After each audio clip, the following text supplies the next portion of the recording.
બાંગ્લાદેશથી આવેલા અને ગેરકાયદેસર રાજકોટ શહેરમાં વસવાટ કરી રહેલા અમુક નાગરિકો સામે ઘણા સમયથી ડ્રાઈવ ચાલુ છે. અગાઉ 8 મહિના પહેલાં પણ રાજકોટ શહેર એસઓજી બ્રાન્ચ દ્વારા આવા 34 બાંગ્લાદેશી નાગરિકોને પકડવામાં આવેલ હતા અને તેમને ડિપોર્ટેશનની કામગીરી પણ કરવામાં આવેલ હતી.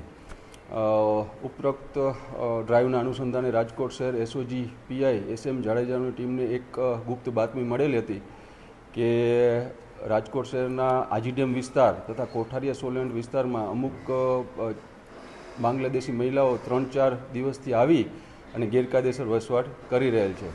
જેના અનુસંધાને રાજકોટ શહેર એસઓજી ટીમ દ્વારા આ 4 મહિલાઓને રાઉન્ડ અપ કરવામાં આવેલ છે, ડિટેન કરવામાં આવેલ છે અને તેમની સામે કાયદેસરની કાર્યવાહી કરવાની ચાલુ છે. કેટલા સમયથી હતા અહીંયા શું હશે?